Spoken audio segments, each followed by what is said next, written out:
صلى عليك الله صلواتا دائما فالعز والفوز ليس إلا فيك۔ آپ علیہ السلام نے 7ویں ہجری میں کی ابتدائی وقت میں مختلف دنیا کے بادشاہوں کو خطوط لکھے تھے، ان کا ذکر چل رہا ہے۔ اس میں ایک خط قیصر روم کو لکھا تھا، اس کا ذکر ہم کر چکے ہیں۔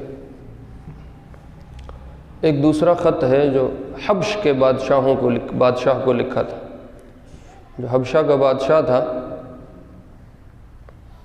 اس کا اصل نام تو اصحمہ ہے، اصحمہ، لیکن جو ان کے منصب کا ایک نام تھا اور ان کی سیٹ کا ایک نام تھا اور ان کا ایک مخصوص لقب تھا، وہ نجاشی تھا۔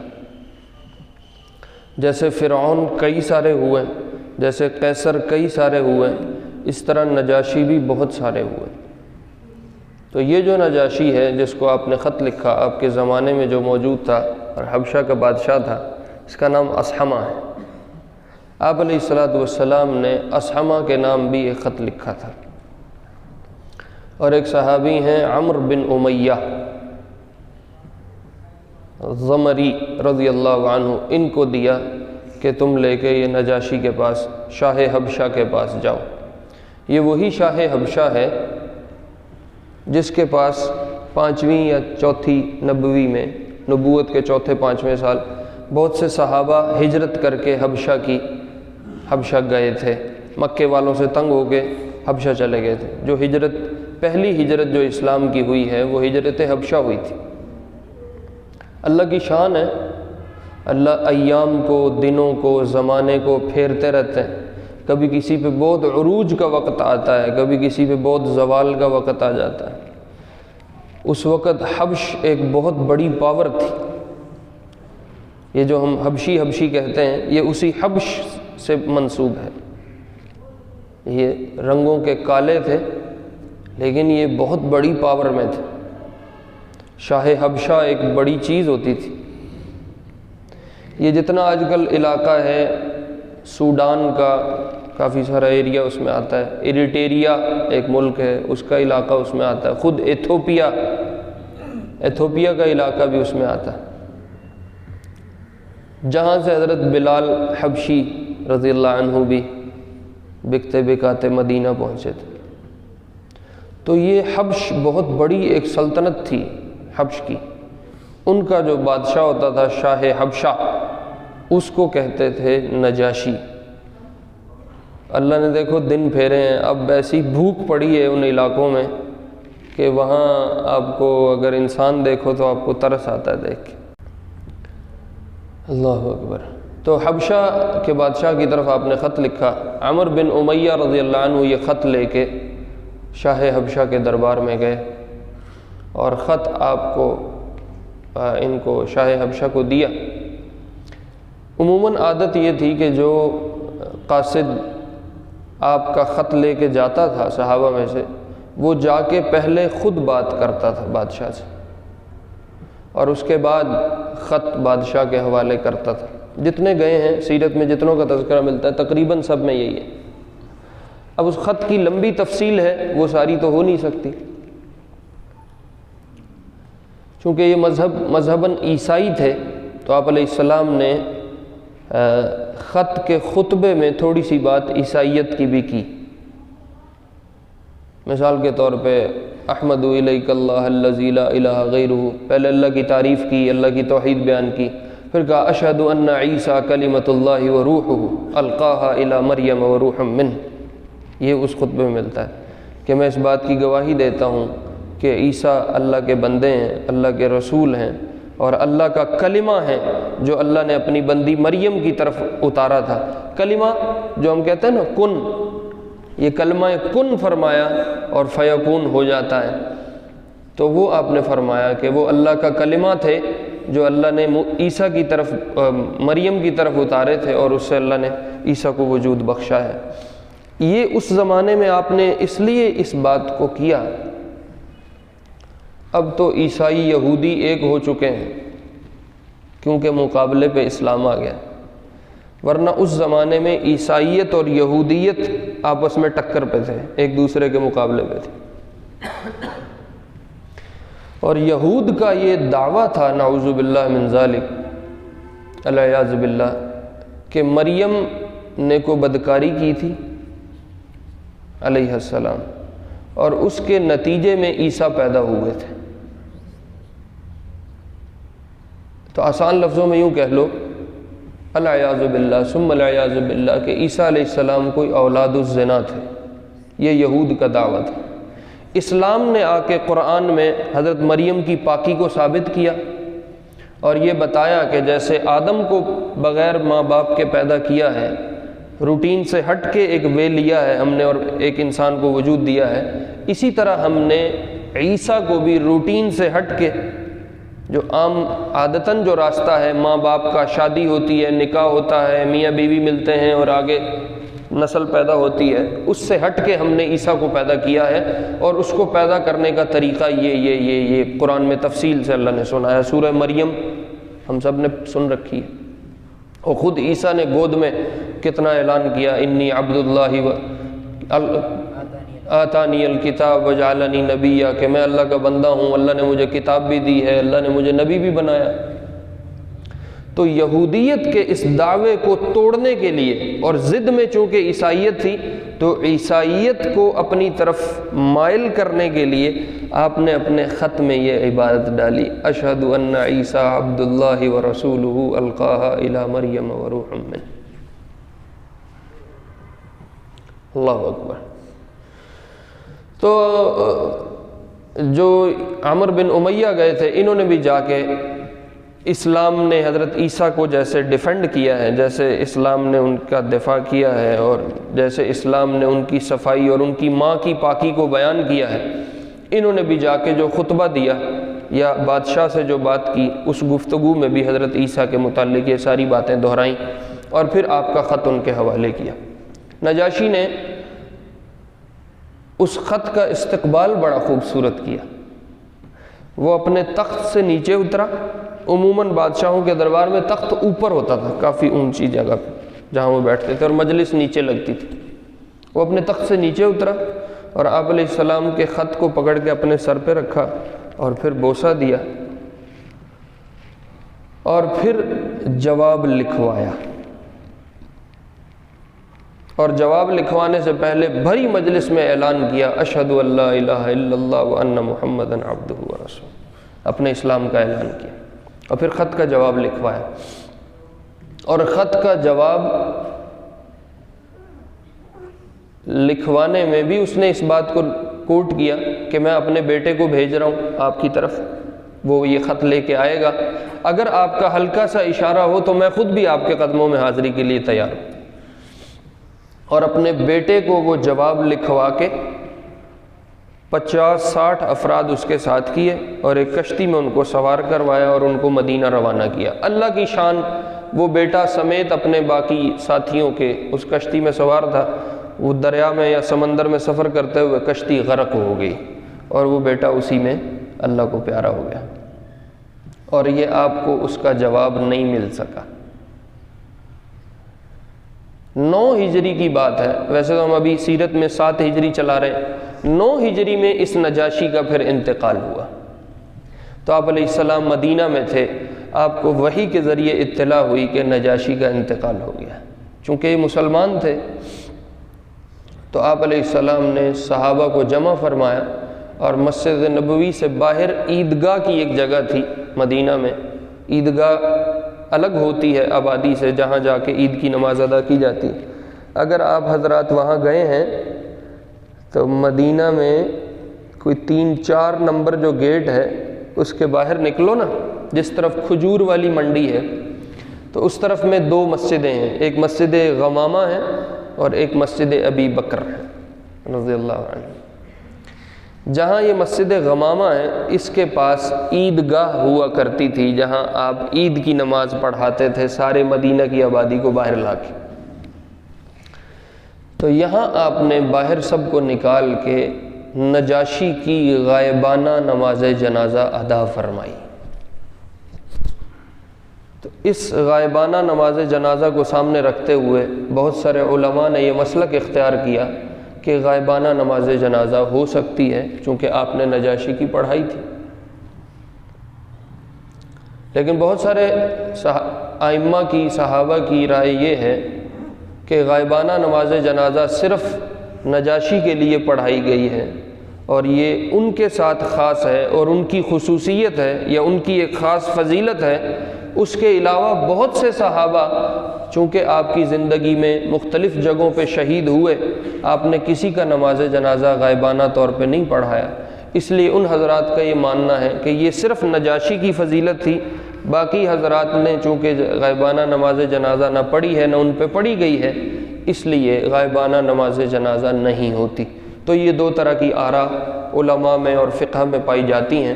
چونکہ ہم حنفیہ کے ماننے والے ہیں تو امام ابو حنیفہ رحمۃ اللہ علیہ کے ہاں بھی یہی ہے کہ غائبانہ نماز جنازہ نہیں ہوتی، صرف نجاشی کی حدیث میں ملتی ہے، اور وہ اس لیے ملتی ہے کہ ان کی فضیلت کو بیان کرنا تھا، ان کی فضیلت کا اظہار تھا اور اللہ کی طرف سے حکم تھا، اس لیے ان کے لیے نماز جنازہ پڑھی گئی۔ اور کچھ ائمہ نے تو اس کو اور کھولا ہے، وہ کہتے ہیں اللہ نے غیب کے پردے درمیان سے ختم کر دیے تھے اور نجاشی کی لاش گویا آپ کے سامنے پڑی تھی، نجاشی کی نعش اور جسد خاکی آپ کے سامنے تھا اور وہ پردے درمیان سے اٹھ گئے تھے، تو گویا آپ نے نجاشی ہی پہ کھڑے ہو کے نماز جنازہ ادا کی ہے، تو پھر وہ غائبانہ رہتی نہیں ہے، پھر تو وہ حاضر میت کی بن جاتی۔ بہرحال یہ ایک فقہی بحث ہے۔ ابو حنیفہ رحمہ اللہ کے ہاں غائبانہ نماز جنازہ نہیں ہوتا۔ ایک اور مصر کے بادشاہ ہیں مقوقس، ان کا لقب بنتا ہے، جو یہ شاہی لقب ہوتے ہیں، میں نے آپ کو سنا ہے قیصر ہے اور ابھی آپ کو نجاشی کا سنایا ہے۔ اس طرح جو مصری اور اسکندریہ کے جو بادشاہ ہوتے تھے، الیگزینڈر ان کی انگلش میں نام چلتا ہے الیگزینڈر کے نام سے، اسکندریہ، شاہ اسکندریہ، ملک الاسکندریہ عربی میں ان کو کہتے ہیں۔ مقوقس ان کا لقب ہے، ان کا اپنا نام جریج تھا، ان کو بھی خط لکھا۔ حاطب بن ابی بلتع رضی اللہ تعالیٰ عنہ ایک صحابی ہیں، آپ نے یہ خط ان کے حوالے کیا اور ان کو کہا ہے مصر لے کے جاؤ اور اس شاہ اسکندریہ جو ہے، جو ملک الاسکندریہ ہے، اس کو یہ میرا خط دو۔ جب یہ ادھر اسکندریہ پہنچے، اسکندریہ شہر تھا، کیپٹل تھا، بہت بڑا دارالحکومت تھا، تو وہ بادشاہ محل میں تھا اور ان کو اجنبی کہہ لو یا پردیس میں تھے، ان کو کوئی جانتا پہچانتا نہیں تھا، تو یہ کسی طرح بھی اس محل کے اندر داخل نہیں ہو سکے۔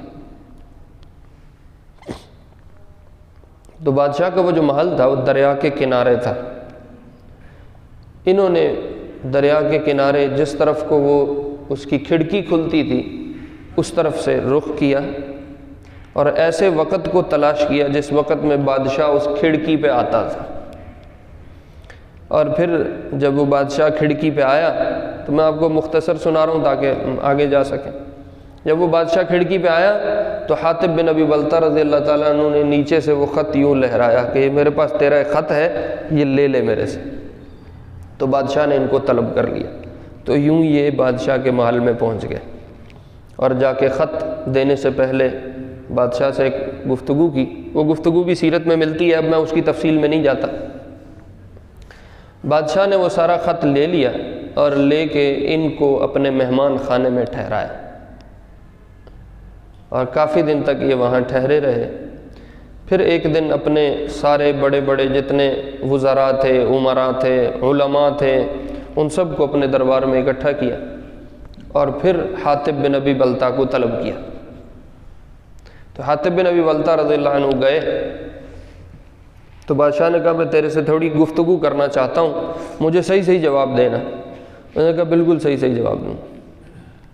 کہا میرے ذہن میں ایک سوال آیا ہے کہ جس بندے کا تو خط میرے پاس لے کے آیا ہے وہ نبی نہیں ہے؟ کہا بالکل نبی ہے۔ تو کہا اس کی قوم جب اس کو مکے سے نکال رہی تھی تو اس نے اپنے رب سے اپنی قوم کے خلاف بد دعا کیوں نہیں کی؟ اگر وہ بد دعا کر دیتا قوم کا ویسے ہی کام تمام ہو جاتا. اگر وہ نبی برحق ہے بد دعا سے اپنی قوم کو فارغ کر دیتا, اس نے کیوں نہیں کیا؟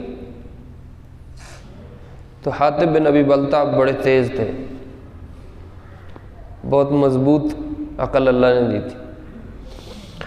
حاطب بن ابی بلتع نے کہا اب ایک سوال میں آپ کو کرتا ہوں, وہی سوال آپ کا جواب ہوگا. کیا کرو؟ کہا مجھے یہ بتائیں, آپ کا کہنا یہ ہے کہ عیسیٰ کو ان کے دشمنوں نے سولی دے دی ہے, کیا عیسیٰ رسول نہیں تھے؟ کہ بالکل رسول تھے. نبی تھے؟ کہ بالکل نبی تھے. تو کہا پھر عیسیٰ نے سولی دینے والوں کے لیے بد دعا کیوں نہیں کی؟ اس کا اس کے پاس کوئی جواب نہیں تھا. کہا جو اس بات کا جواب ہے وہی ہمارے نبی کی معاملے میں جواب ہے کہ انبیاء کبھی بھی اپنی قوم کے لیے بد دعائیں کرنے نہیں آتے. او ہو, اس نے کہا تو بڑا حکیم آدمی ہے اور تو نے تو بات پوری کر دی. پھر اس نے ایک ہاتھی دانت کا بنا ہوا ایک صندوق منگوایا, چھوٹا سا باکس ٹائپ کا ڈبہ منگوایا, اور آپ کے خط کو اس میں رکھا اور اپنی ایک باندی کے حوالے کیا, اور اس کو کہا اس ڈبے کی حفاظت کرنی. اور پھر ایک کاتب کو بلوا کے آپ کے خط کا جواب لکھوایا, اور جواب میں یہ لکھا انی نظرت فی امری ھذا النبی, میں نے یہ جس نبی کا خط میرے پاس آیا ہے میں نے اس کے معاملے میں غور کیا ہے. فلا یأمر بمجھود فیہ, وہ کسی ایسی بات کا حکم نہیں کرتا جو طبیعت پہ ناگوار گزرتی ہو اور کوئی بری بات ہو. وہ جتنی چیزوں کا حکم دے رہا ہے وہ اچھی چیزیں لگ رہی. اور وقد کنت علمت انہ خارج, اور مجھے یہ تو پتہ تھا کہ نبی آنے والا ہے اور آخری ایک نبی آنا ہے. ولکن اظنہ من الشام, لیکن میں تو اس کو ملک شام والوں میں سے سمجھتا تھا. یہ قریش اور عرب میں وہ نبی آ گیا, اس کا مجھے اندازہ نہیں تھا, اس لیے مجھے کچھ مہلت دیں, میں اس معاملے پہ مزید غور فکر کر لوں, پھر آپ کو کوئی جواب دوں گا. اور میں ساتھ میں, یہ اس نے خط کا جواب لکھوایا, اور میں ساتھ میں ایک خچر آپ کی خدمت میں بھیج رہا ہوں بطور ہدیے کے, اور 2 باندیاں بھیج رہا ہوں. یہ 2 باندیاں آپ کی خدمت کے لیے ہوں گی اور خچر آپ کی سواری کے لیے ہوگا, اور کچھ کپڑے میں آپ کو بھیج رہا ہوں, یہ بطور ہدیہ کے ہیں, آپ ان کو قبول فرمائیں. یہ اس نے خط کا جواب لکھوایا اور حاطب بن ابی بلتع رضی اللہ عنہ کو دیا کہ آپ یہ لے جاؤ اور اللہ کے نبی کو جا کے دے دو. تو حاطب بن ابی بلتع رضی اللہ تعالیٰ عنہ وہ خچر لے کے, اس خچر کا نام دلدل ہے جو مشہور ہے کہ اللہ کے نبی کے خچر کا نام دلدل تھا. یہ وہ خچر ہے جو شاہ اسکندریہ نے آپ کو بھجوایا تھا. اور جو 2 باندیاں آئی تھیں, ایک کا نام تھا ماریہ اور دوسری ہیں سیرین. شیرین بھی آتا ہے, سیرین بھی آتا ہے, دونوں طرح کی باتیں حدیث میں ملتی ہیں. تو بہرحال سیرین ہو یا شیرین ہو, جو ماریہ ہیں ان سے خود آپ نے نکاح فرمایا, ان کو آزاد فرما کے پھر ان سے نکاح فرمایا. انہی سے آپ کی اولاد میں پھر ابراہیم پیدا ہوئے. تو یہ ماریہ امہات المؤمنین میں سے بنی, اور جو دوسری آئی تھیں باندی سیرین یا شیرین, وہ حسان بن ثابت رضی اللہ عنہ کے حصے میں آئیں, ان سے انہوں نے نکاح فرمایا اور وہ ان کی زوجہ بنی. یہ 2 خط ہو گئے. تیسرا خط جو ہے میں مختصر کرتا ہوں. جو بڑی سلطنت تھی اس زمانے میں وہ کسریٰ تھا, شاہ فارس. یہ جو فرس کا علاقہ ہے, ملک الفرس کہتے تھے. 2 ہی بڑی پاورز تھیں اس زمانے میں نے پہلے بتایا ہے, ایک روم کی پاور تھی اور دوسری فارس کی پاور تھی. رومی بادشاہ کو جو خط لکھا قیصر کو, اس کا ذکر ہم کر چکے ہیں. یہ جو فارس کے بادشاہ کو خط لکھا, فارس کے جتنے شاہ ہوتے تھے وہ اپنے لقب میں کسریٰ لکھواتے تھے. کسریٰ کا اصل نام پرویز تھا. پتہ نہیں یہ مسلمانوں میں یہ کہاں سے داخل ہوا ہے, قیصر بھی اور پرویز بھی, یہ دونوں نام مسلمانوں کے نہیں ہیں. پتہ نہیں کہاں سے, کوئی پرویز بیٹھا ہو تو میں اس پہ کوئی بات نہیں کر رہا, ویسے میں کہہ رہا ہوں کہ یہ پتہ نہیں کہاں سے یہ نام 2 داخل ہوئے ہیں, ورنہ پرویز نام کوئی اسلامی نام نہیں ہے. کسریٰ کا نام پرویز تھا. واللہ عالم، پتہ نہیں یہ کیسے آئے ہیں اور مسلمانوں میں کیسے چلے ہیں اور کیسے لوگوں نے رکھنا شروع کر دیا، ان کی کیا تاریخ ہے مجھے معلوم نہیں، لیکن یہ بہرحال نام کو مسلمانوں کا نہیں۔ اس کا نام پرویز تھا اور اس کا لقب کسریٰ تھا۔ عبداللہ بن حذافہ سہمی رضی اللہ عنہ صحابی ہیں، انصاری، آپ نے خط ان کو دیا اور فرمایا فارس کے ملک فرس کے پاس لے کے جاؤ، جو فارسیوں کا، ان کا مجوسیوں کا بادشاہ ہے، ایران ان کا پایہ تخت تھا، ایران، کہا اس کے پاس لے کے جاؤ۔ تو یہ جب خط لے کے گیا، عبداللہ بن حذافہ لے کے گئے، تو خط کی ابتدا ہوتی ہے من محمد عبد اللہ و رسولہ الی عظیم الفارس کسریٰ، یہ اس کے الفاظ ہیں، ابتدائی الفاظ ہیں۔ تو ابتدائی الفاظ کو اگر دیکھو تو حضور علیہ السلام کا نام پہلے ہے اور اس کسریٰ کا نام یا اس کسریٰ کا لقب یہ بعد میں، اور عموماً ترتیب بھی خط لکھنے کی یہی ہے کہ جس کی طرف سے لکھا جا رہا ہے اس کا نام پہلے ہوتا ہے اور جس کی طرف لکھا جا رہا ہے اس کا نام بعد میں ہوتا ہے۔ عبداللہ بن حذافہ نے اس سے تھوڑی بات چیت کرنے کے بعد جب خط اس کے حوالے کیا، اس نے خط کو پڑھا تو خط میں محمد کا نام پہلے تھا علیہ الصلاۃ والسلام اور کسریٰ کا نام بعد میں تھا، تو اس نے ایک دم خط کو جھٹک کے یوں پھینکا، یہ کون ہوتا ہے جو اپنے نام کو کسریٰ کے لقب سے پہلے لکھتا ہے؟ اس کی جرت کیسے؟ کون ہے یہ بندہ جو اپنے آپ کو نبی کہتا ہے اور میرے نام سے پہلے اپنے نام کو لکھتا ہے؟ اور یہ خط یوں اس کو بعض روایات میں جھٹک کے پھینک دیا اور بعض روایات میں اس کو غصے میں پکڑ کے اس کو پھاڑ کے اس کو ریزہ ریزہ کر دیا، اس کے کئی ٹکڑے کر دیے۔ تو عبداللہ بن حذافہ کو حکم دیا کہ تم فوراً میرے دربار سے نکل جاؤ، نکل گئے۔ جتنے اس کے دربان تھے، درباری تھے، انہوں نے ان کو پکڑ کے نکال دیا۔ تو عبداللہ بن حذافہ آپ کے پاس واپس تشریف لائے مدینہ میں اور آ کے بتایا کہ یا رسول اللہ اس طرح ہوا۔ تو آپ نے فرمایا کہ اللہ اس کے ملک کو بھی یوں ہی ریزہ ریزہ کرے گا جیسے اس نے میرے خط کو ریزہ ریزہ کیا ہے۔ اچھا، کسریٰ نے اپنے ایک گورنر کو خط لکھا، یمن سائیڈ کا وہ گورنر تھا، اس کا نام ہے بازان۔ یہ جو فارسیوں کی سلطنت تھی، یمن ان کی ایک سٹیٹ تھی اور یمن ان کے انڈر آتی تھی، ان کے ماتحت تھا۔ تو اس نے اپنے یمنی گورنر کو خط لکھا کہ 2 مضبوط سے بندے عرب میں بھیجو اور اس نبی کو وہ گرفتار کر کے لائیں جو کہتا ہے کہ میں بڑا نبی ہوں، میں اس سے بات کرتا ہوں۔ تو بازان نے یمن سے 2 بندے بھیجے مضبوط قسم کے۔ ان دو بندوں کا حلیہ یہ تھا کہ ان کی داڑیاں جو تھیں وہ بالکل صاف تھیں، انہوں نے مونڈی ہوئی تھی اور مونچھیں ان کی بڑی بڑی تھی۔ جب یہ آپ کی مجلس میں پہنچے مدینہ میں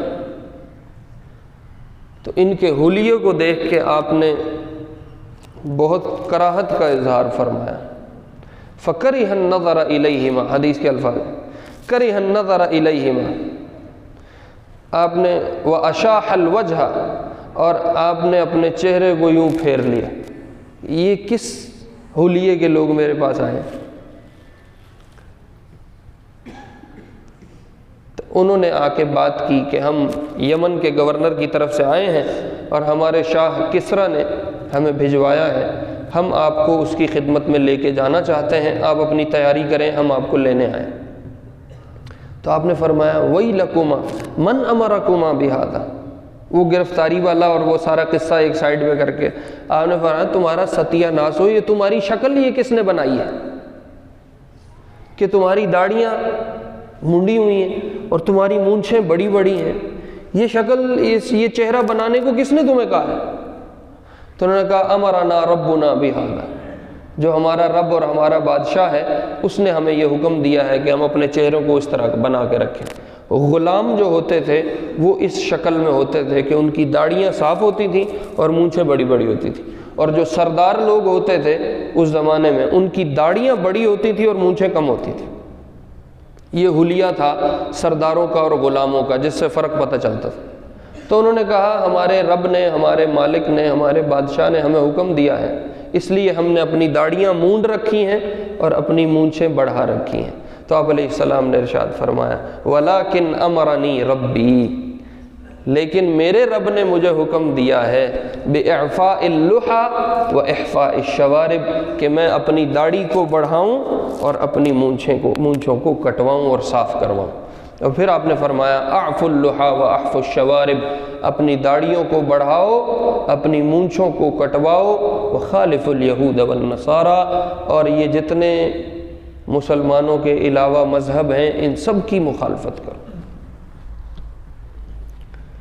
اس لیے داڑھی کا رکھنا یہ سرداری ہے۔ داڑھی رکھنے کی اس سے بڑی اور دلیل کیا چاہیے کہ کائنات کا سب سے خوبصورت چہرہ داڑھی والا تھا علیہ الصلاۃ والسلام۔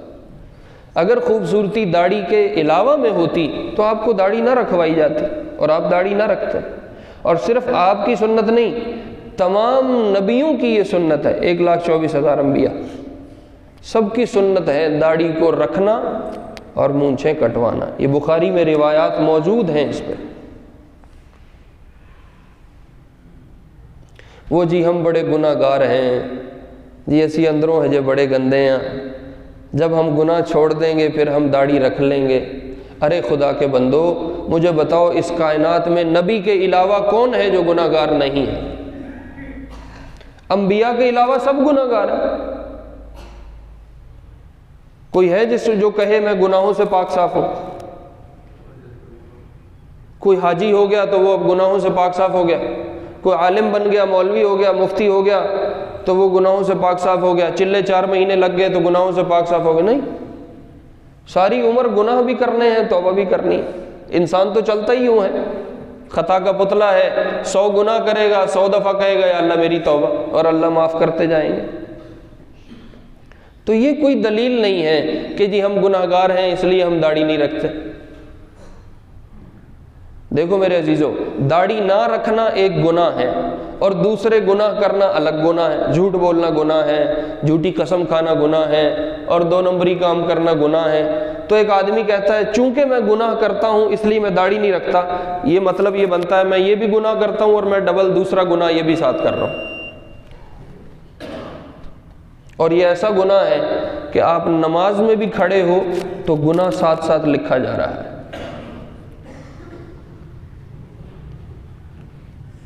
واجب ہے داڑھی کا رکھنا، اسلام کے شعار میں سے ہے داڑھی رکھنا۔ ہم سب خطا کے پتلے ہیں، کس کا انتظار ہے؟ ابھی بہت ٹائم ہے جی، ابھی کون سا وقت آیا ہے جی، تھوڑے بڑے ہو جائیں گے پھر ہم داڑھی رکھ لیں گے۔ ارے جب آپ چھوٹے تھے تو داڑھی ویسے ہی نہیں تھی، جب داڑھی آئی ہے تو مطلب اب اس کے آنے کا وقت ہو گیا، اب آپ بڑے ہو گئے، اب اور کون سی عمر کا انتظار ہے کہ وہ عمر ہوگی تو پھر ہم داڑھی رکھیں گے؟ نہیں میرے عزیزو، ابھی سے نیت کرنی ہے۔ موت کی کسی کو کیا خبر ہے؟ خدا نہ خواستہ اسی حال میں انتقال ہو گیا اور یوں ہی داڑھے منڈے قبر میں چلے گئے اور کل اللہ کے نبی کے سامنے کھڑا ہونا پڑ گیا تو کیا شکل لے کے جائیں گے؟ کیا یہ چہرہ ہے جس کو آپ پسند فرماتے تھے؟ میں نے ابھی آپ کو روایت سنائی ہے، بخاری کی روایت سنائی ہے۔ کیا یہ چہرہ ہے کہ ہم حضور سے ملاقات کر پائیں گے؟ اس بات کا یقین کرنا ہوگا کہ مرد کی خوبصورتی داڑھی میں ہے۔ جس کے لیے آپ خوبصورت بن رہے ہو بغیر داڑھی کے، جس کو آپ سمجھ رہے ہو کہ میں داڑھی کٹواؤں گا تو میں زیادہ خوبصورت لگوں گا، وہ معاشرہ قیامت کے دن آپ کے ساتھ نہیں ہوگا۔ یوم یفر المرء من اخیہ وامہ وابیہ وصاحبتہ وبنیہ، بیوی بھی چھوڑ کے گئی، بھائی بھی چھوڑ کے گئے، خاندان بھی چھوڑ کے گیا، سگے ماں باپ بھی چھوڑ کے گئے، اب کس کے لیے منڈوائی تھی؟ اب بات چل پڑی ہے داڑھی کی تو میں کہہ دیتا ہوں، تھوڑی سی سخت بات ہے، میں پہلے معذرت کر رہا ہوں۔ جیسے داڑھی منڈوانا گناہ ہے ایسے داڑھی کا کٹوانا بھی گناہ ہے۔ کچھ لوگوں نے اپنے آپ کو یہ تسلی دے رکھی ہے بھئی چلو تھوڑی تھوڑی دستی تو پئی ہے نا۔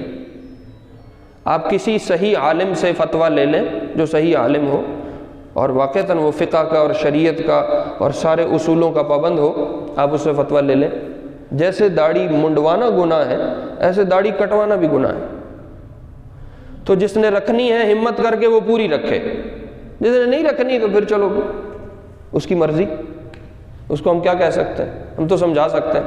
جس نے رکھنی ہے وہ ہمت کر کے پوری رکھے، کوئی اپنے آپ کو جسٹیفیکیشن نہ دے کہ میں نے چلو کچھ نہ کچھ رکھی ہوئی ہے، تو کچھ نہ کچھ میں فائدہ نہیں ہے، پوری رکھنے میں فائدہ ہے.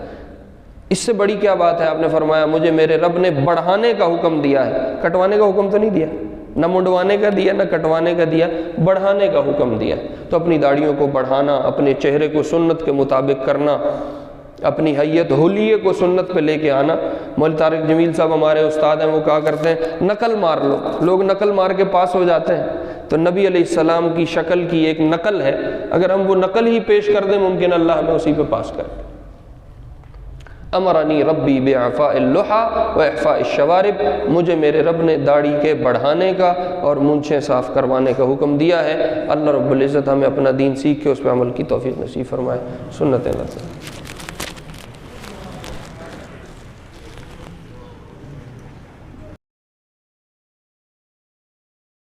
صلى عليك الله صلواتا دائما، فالعز والفوز ليس إلا فيك.